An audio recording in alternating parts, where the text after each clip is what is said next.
look, everybody, look how divided we are. Wouldn't it be better for one, as tragic as that might be, for one to die rather than we all be destroyed? That's the old logic. What does the gospel do? Is it fractures that logic. Because God is not approving of scapegoating violence. God is identifying with the victim of scapegoating violence. And thereby, this is Girard, pulls back the veil on this whole demonic process.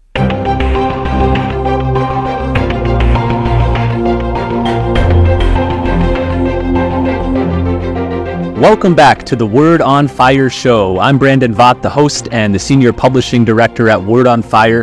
Why are so many of us tempted to scapegoat people, especially online? And how do we escape this trap? That's what we'll be discussing today with Bishop Robert Barron, who joins us from our new studio in Rochester, Minnesota. Bishop, good to be with you, as always. Hey, Brandon, good to see you. And wondering, is the hurricane heading your way down there in Florida? Oh, it's been a terrible hurricane season for us in Florida. Record-breaking number of them, but for now we're okay. All right, good. We've been together a lot of times over the last, 2-3 months. I was just with you a couple days ago there in Rochester, but last month the two of us attended the annual G.K. Chesterton Conference. This is sponsored by the Society of G.K. Chesterton, and it travels around the country, but this year it was in Minneapolis, which is just over an hour away from where you are, and so they invited you to come give the keynote talk. Tell us about what you spoke on and what the conference was like. I love the conference. It was a lot of fun. Great people there. Chestertonians have something in common. They're like their master. They're kind of ebullient and joyful, and especially Dale Alquist, who's the head of that operation. And Dale's talk was so rich and smart and funny and just delightful. I spoke on it's the 100th anniversary of the publication of GK's book on St. Francis. So that was the focus of the conference.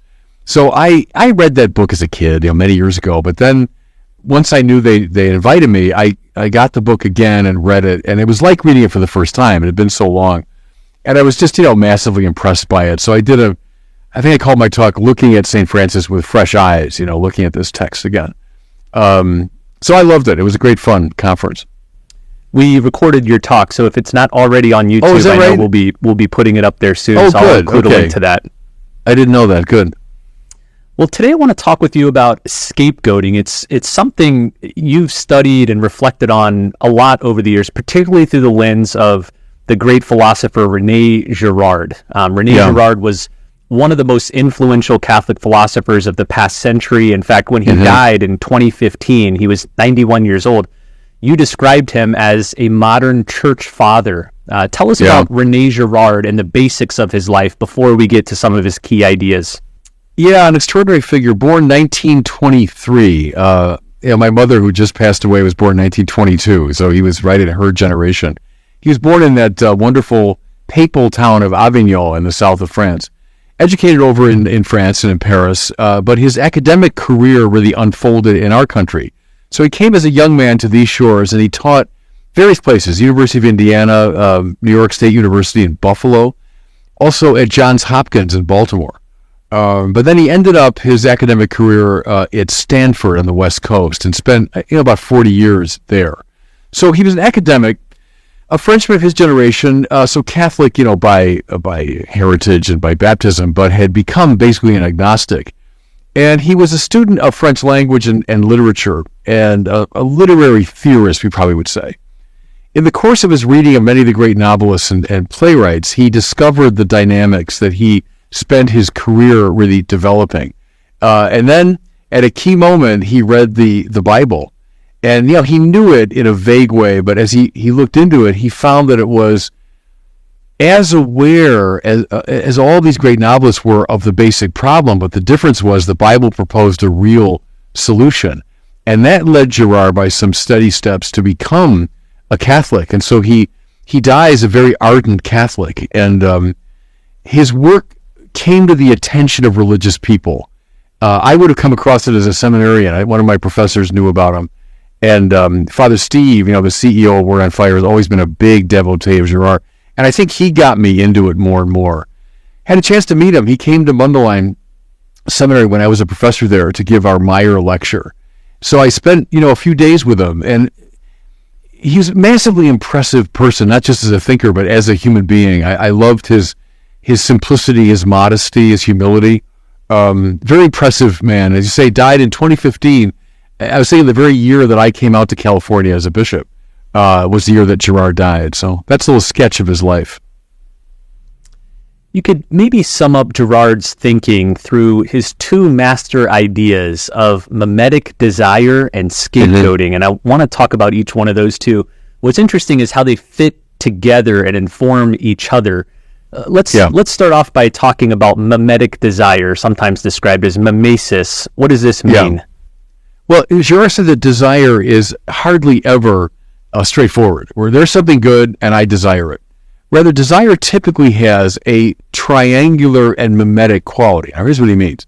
Why do I want object, X?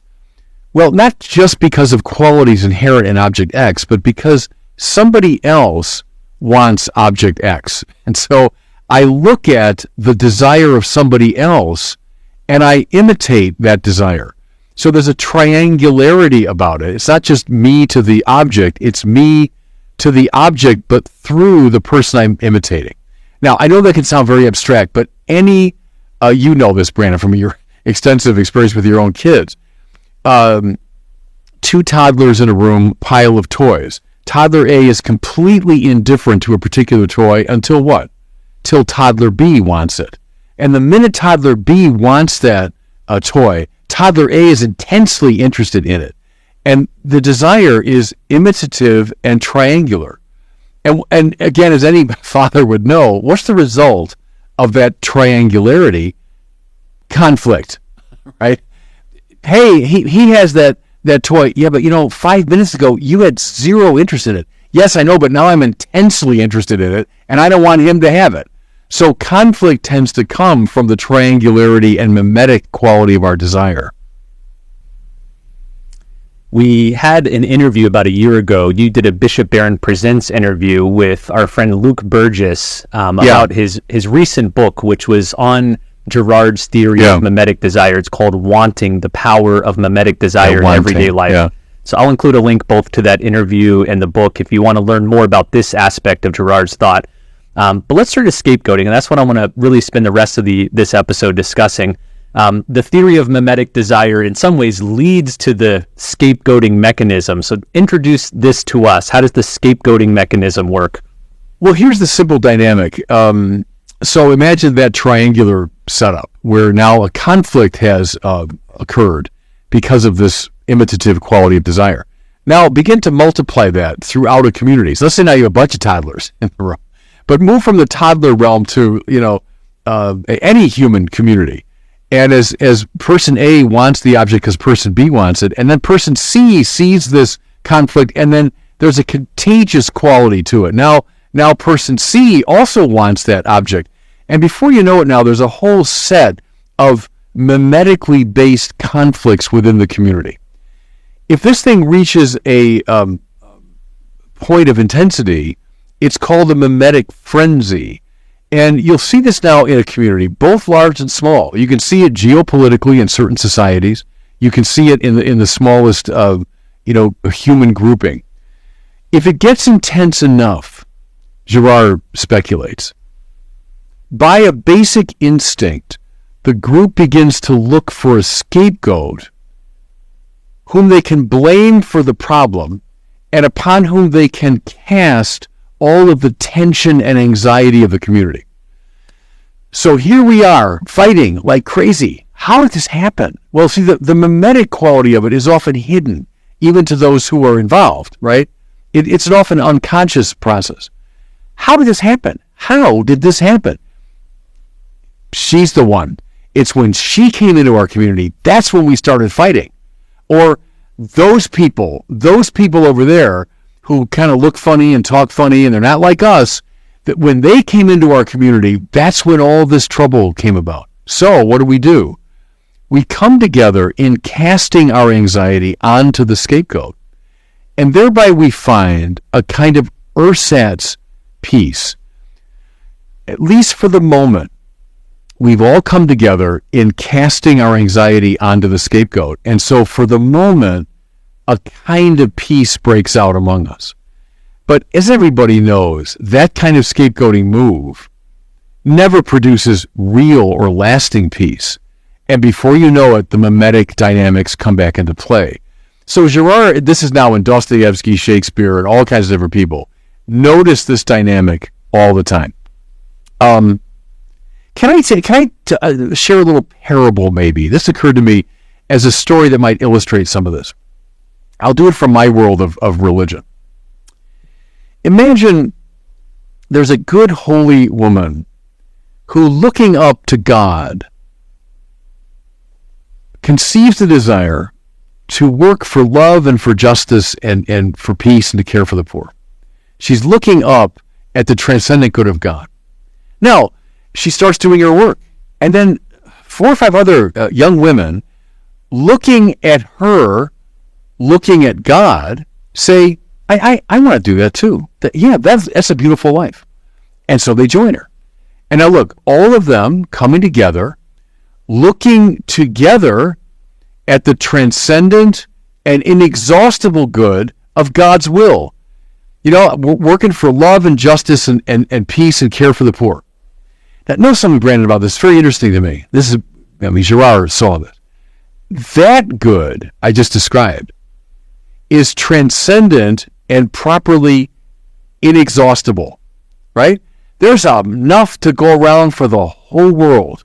You can never exhaust the work of love and justice and care for the poor.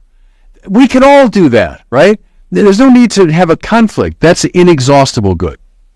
Okay, so here's a little community. Everyone's happy. It's all going great. One day, let's call her Sister Maria. She says, hey, Mother Superior, Mother General is getting older. She's about 70, and there'll have to be a successor to Mother General. And I'm pretty smart, and I'm pretty accomplished, and maybe that could be me. Now, watch what's happened. Originally, she looked at Mother Superior and looked where she was looking, up to the transcendent, inexhaustible good. Everything's fine. But now, her gaze has lowered from that good to a very worldly, finite good, being Mother Superior of this community, right? So, now what does she do? She begins to plot and plan and organize her life in such a way as to put herself in position to become Mother Superior. And not totally. She's still a good nun and still doing her work, but now mixed in with the transcendent desire is this very finite desire. Okay, there's Sister Maria. Now, Sister Brenda, who has joined the community with the best intentions, and she's been giving her life to love and peace and care for the poor, begins to notice Sister Maria. She's acting funny. How come Sister Maria is ingratiating herself to the donors of this community? And how come she's kind of, in a cloying way, kind of being nicey-nicey to all of us, which she never was before? And she seems to be like, you know what? I think she wants to be Mother Superior. Now they both look down like this, and immediately what's going to kick in? Mimetic desire. I'm desiring to be Mother Superior because she wants it. I never thought about it before. It never occurred to me to be Mother Superior, but now I want it too. But look, only one of us can be Mother Superior. The mimetic desire has now produced conflict. All right, keep going. Now a third sister, Sister Jane. She starts noticing these two are bickering and they're fighting, and what in the world's going on? I think what's going on, they both want to be Mother Superior. But wait a minute, I'm pretty smart. I'm pretty accomplished. Why can't I be Mother Superior? I never thought about it ever, until I saw the two of them desiring to be Mother Superior. Now, 3 of them have looked down to the finite good, and now 3 of them are fighting. Now a 4th sister, now a 5th sister, now a 6th sister. And before you know it, what's happened? A mimetic frenzy has broken out. And this community is now at odds. Now, look, I've been in the religion business for a long time, and you see this happening. What happened in that community? They were so good. They were so happy. Look, and now they're like all these others' throats. All right, let's take the last step. My goodness, what happened to us? What happened? Look at us. We're fighting all the time. It's when that sister, remember? When Sister Yvonne, when she joined the group, and Yvonne, she's a little funny. She's from a different background than we are, and she talks a little bit funny, and it's Yvonne. Yvonne is the one who caused all this trouble, and now the whole group turns on Yvonne, and maybe even accuses her of something.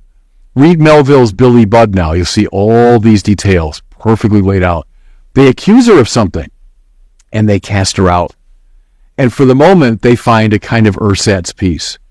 To me, that little parable, that's the Girardian dynamic displayed. The key thing, Brad, I know I've been rambling too much here, but the key thing is the lowering of the gaze.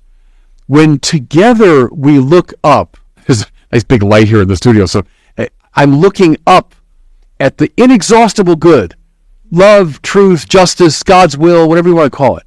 And together we're looking at it, and it's inexhaustible. We can all do it all the time without any conflict, I lower my gaze now to a finite good. And it's fill in the blank, wealth, pleasure, honor, power. I use the example of becoming mother superior of the community. But choose something else, money, or it's influence, or it's whatever. I've lowered my gaze to that. Now, almost inescapably, mimetic desire will kick in. And then conflict will follow, and scapegoating will result. I'm not going to say this is the be-all and the end-all explanation of everything, but it's darn good. It's darn good as an explanation of what goes wrong with a lot of our communities. As you say, it's maybe not the master explanation of all things, but once you begin to understand Girard's theories, you see it everywhere. And I would argue, and I want to discuss for the rest of this episode, it's especially prevalent on the internet, and recognizing it on the internet and understanding the dynamics of it is the first step to avoiding it and breaking this chain of bad behavior. So toward that end, let me ask you this question. Girard argues that scapegoats are not arbitrarily chosen. It's not just the community just randomly focuses their attention on one scapegoat, but that there are specific characteristics that make someone an ideal scapegoat. For Girard, what are some of these traits? Well, in my little parable there, I was hinting at some of them. So a person who's different, looks different, has a funny accent. A really good example of that is in the Gospels, right? When there's the people in the high priest courtyard as Jesus is brought in for interrogation, and there's Peter, and the crowd becomes a mob, turning on him. And what's one of the things they say? Well, he's a Galilean. His accent gives him away. He's an outsider. He's a weirdo. He's not part of our gang. So it's the other quality, in look, skin color obviously is a massive thing in our society, accent, etc. So that can be one. But now flip it around too, and here's where Billy Budd comes into play. It can be someone's beauty that gets everyone's attention, and wow, look at that guy, or look at that lady, look at how beautiful, and that can stir up a mimetic resentment and make that person a liable candidate. Look how often, I noticed this when I was doing my 2 Samuel commentary, how in the Bible, being beautiful or handsome, it's trouble. It almost always means trouble. Think of Absalom. Think of David himself. When people are described as beautiful, Bathsheba, it usually is a sign that trouble's coming. And I think it's the biblical authors being very sensitive to this dynamic of how beautiful people can attract a scapegoating attention from a mob. What a lot of religious people find fascinating about Girard's work is how these social theories of mimetic desire and scapegoating then collide with the world of the Bible.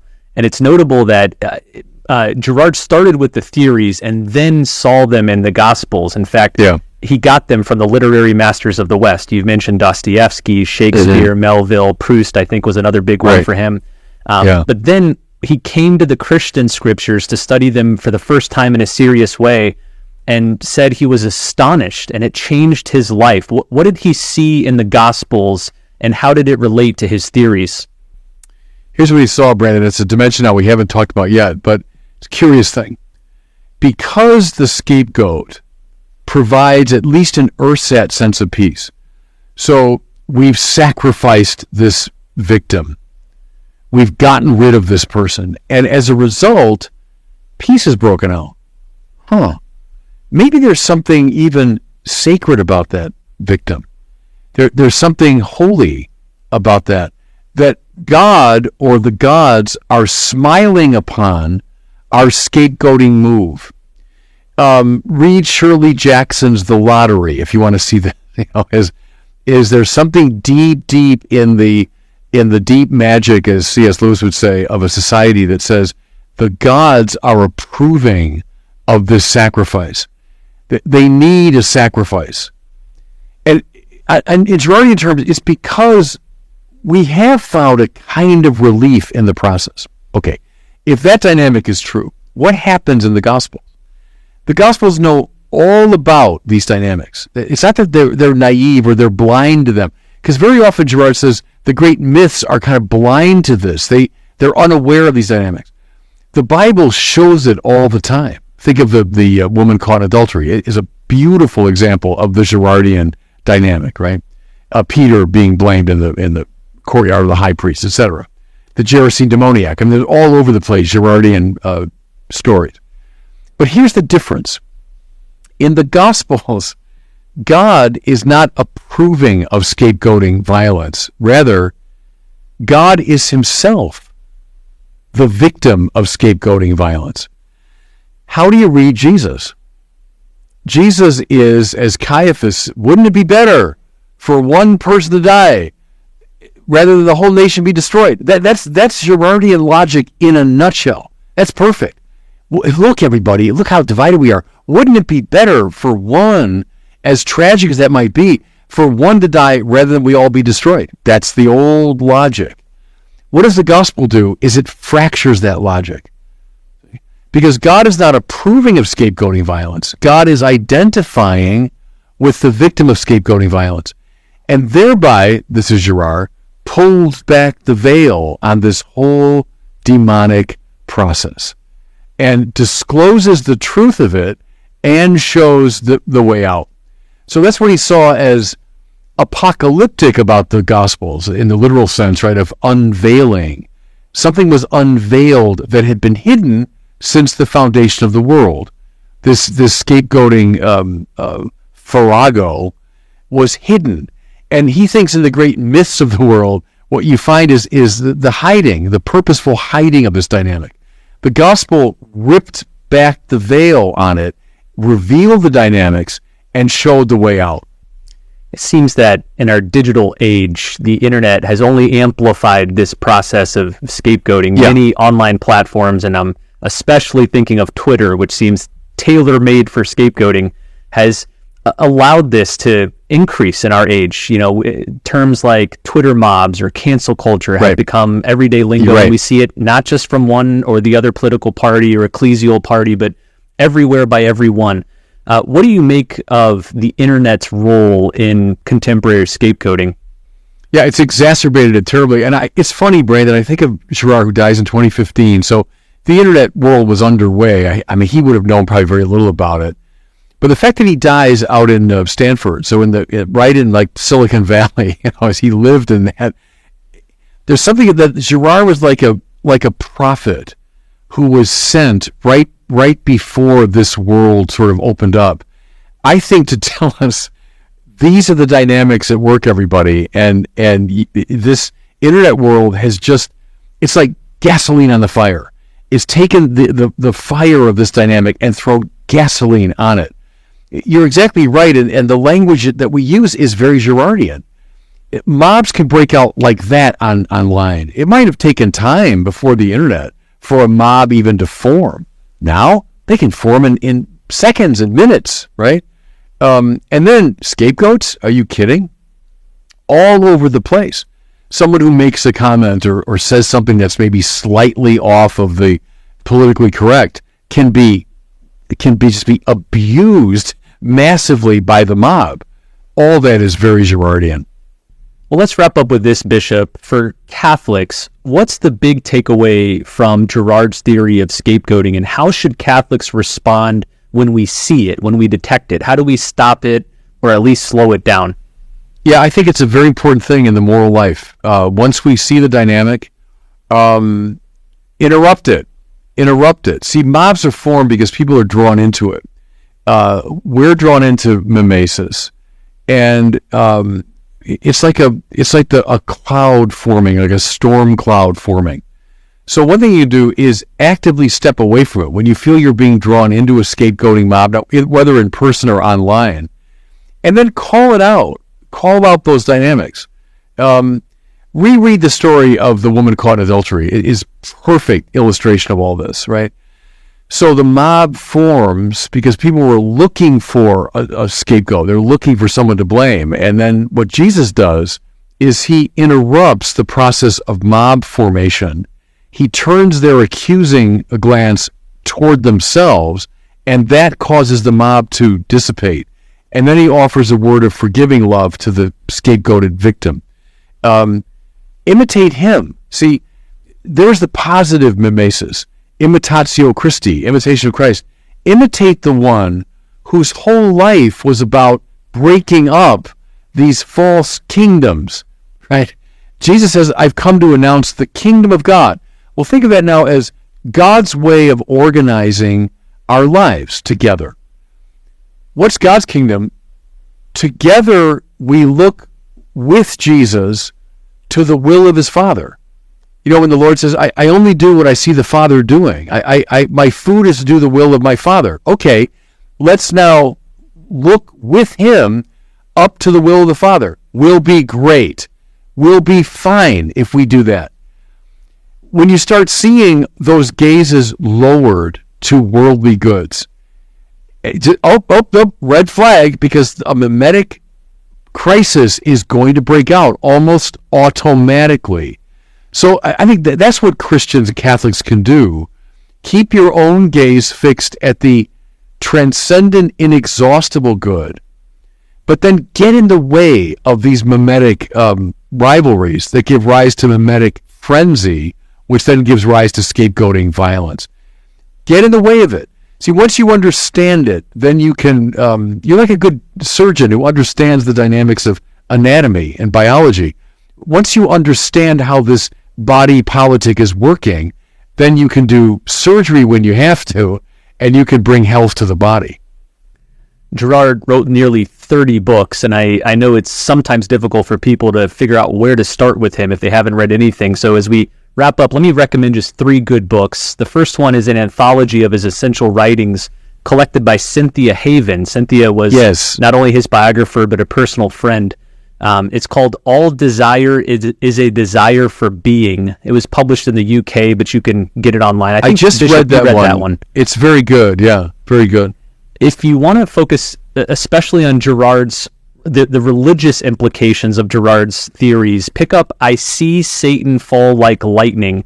It's one of his most important books, and also one that's usually recommended for beginners. And then finally, the book I recommended earlier by our friend Luke Burgess called Wanting, the Power of Mimetic Desire in Everyday Life. Yeah. So I'll include links to all 3 of those books here in our show notes.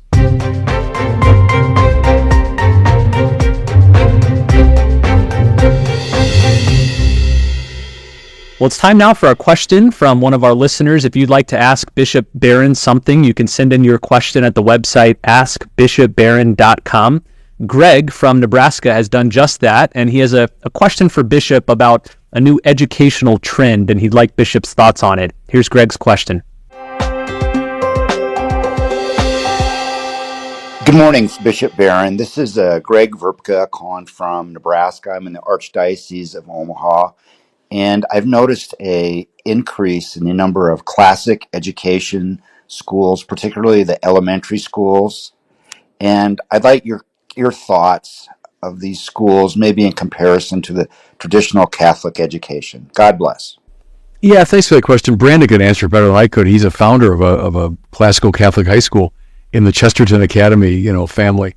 I'm a big supporter of them. When I was out in California in Ventura, the Augustine Academy out there by my friend Mike Van Hecke, is a marvelous school, and I used to visit there, and these fourth graders are reciting Shakespeare to me, and sixth graders are reading Dante, and so really impressive the way they don't dumb the tradition down, and they assume the kids are capable of great things. When I first went there, with complete sincerity, I said to Mike, well, you're screening like the best and brightest here, right? I mean, you're only accepting the absolute top. And he said, no, not at all. We accept anyone that wants to come. But see, for so long, we've dumbed it down and lowered expectations for kids. So I'm massively supportive of that, especially at a time, as you well know, when Western culture is under assault, and the classics of our tradition are being called into question. Now, having said all that, of course, someone who's thoroughly educated wants to be in dialogue, not just with the classical tradition, but with contemporary trends of thought and what's going on in philosophy and politics and culture. So I don't want to defend any sort of ghettoizing of the process, but I think it's so important for our kids to be grounded in the great tradition, which then enables them to enter creatively and intelligently into the wider dialogue. So I suppose everything's got a dark side to it. There's always a sed contra, as Cardinal George used to say. The sed contra is, well, if I just get in this very narrow space of, Plato and Dante and Aristotle and Aquinas, but I don't know how to engage the contemporary culture, well, that's a problem. But I don't see that really as a real issue with these schools. I think they're providing just a very powerful foundation. Well, as we wind to a close here, I'd like to introduce the newest book from Word on Fire. It's an extraordinary volume called Tolkien's Faith, A Spiritual Biography. It's by Holly Ordway, one of the fellows of our Word on Fire Institute. If you've enjoyed reading The Hobbit or The Lord of the Rings, and you'd like to know more about the ardently Catholic author behind them, this is the book for you. It's the first ever biography of J.R.R. Tolkien dedicated to exploring his deeply held Catholic faith. Holly shows in her expertly researched and richly illustrated study, which contains sources and photos that have never before been published, that Tolkien's faith and his fiction are intimately related, although in subtle and complex ways. So check it out. It can be found at wordonfire.org/Tolkien. Again, it's called Tolkien's Faith, A Spiritual Biography. Well, thanks so much for watching and listening. We'll see you next time on the Word on Fire show. We'll be right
back.